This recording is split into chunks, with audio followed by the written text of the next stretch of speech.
Fixing our eyes on Lord Jesus. Fixing our eyes on Lord Jesus means directing the whole orientation of our life, attention, trust, hope, and obedience toward Him alone. Scripture frames that this as an active, continual focus that empowers endurance, holiness, and spiritual clarity. In Hebrews chapter 12, verse 2, fixing our eyes on Lord Jesus, the author and finisher of our faith.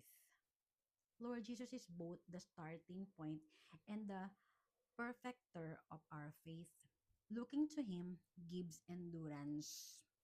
In Colossians chapter 3, verse 1 and 2, set your minds on things above. Fixing our eyes on Lord Jesus means orienting our thoughts toward His kingdom. And in Psalms chapter 16, verse 8, I keep my eyes always on the Lord. I keep my eyes always on the Lord. David's stability came from continual focus on God.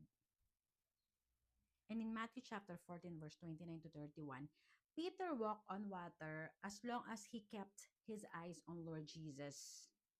Losing focus leads to sinking.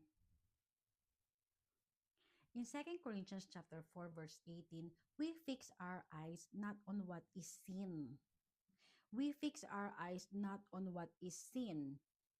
Faith looks beyond temporary troubles to eternal realities. Number one, why we must fix our eyes on Lord Jesus. Number one, Lord Jesus, our foundation. He is the author and finisher of our faith in Hebrews chapter 12, verse 2. Without Him, faith collapses. Number two, Lord Jesus, our example. He endured the cross with joy. His endurance becomes our pattern. His endurance becomes our pattern. Number two, Lord Jesus, our vision. What we look at shapes who we become. What we look at shapes who we become. Looking to Christ transform us into His image. Looking to Christ transforms us into His image in Second Corinthians chapter 3 verse 18. What it means to fix our eyes on Lord Jesus. Number 1, focus of attention. Choosing Lord Jesus over distractions, not double-minded, not spiritually scattered. Number 2, focus of trust. Relying on Him in storms. Like Peter, we stand when we look at Him. Number 3, focus of desire. Wanting Him above all else. Wanting Lord Jesus above all else. Whom have I in heaven but you, in Psalms chapter 73 verse 25. Number 4, focus of obedience. Following His voice daily. Fixing our eyes means aligning our steps with His commands. Number 3, what distracts us from Lord Jesus? Number 1, worries of life. Anxiety pulls our gaze downward. Number 2, sin and temptation. Sin clouds spiritual vision. Number 3, success and comfort. Even blessings can become idols. Number 4, people's opinions. Fear of man shifts our focus. Number 4, how to fix our eyes on Lord Jesus daily. Number 1, through scripture, His word reveals His face. Through scripture means His word reveals His face. Number 2, through prayer. Prayer centers our hearts on Him. Number 3, through worship. Worship lifts our gaze. Number 4, through fellowship. Community keeps us aligned. Community keeps us aligned.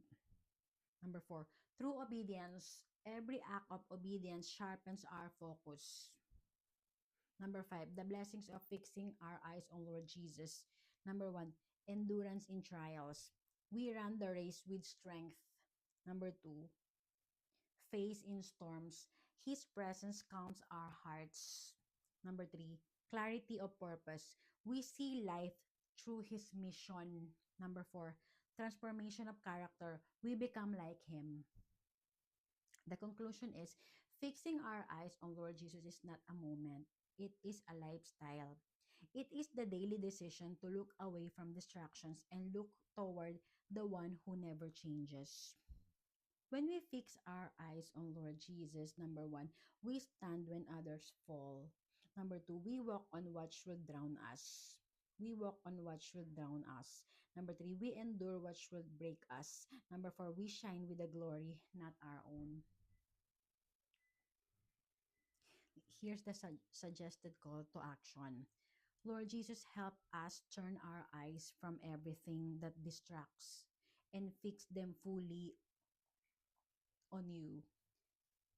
Lord Jesus, helps us turn our eyes from everything that distracts and fix them fully on you.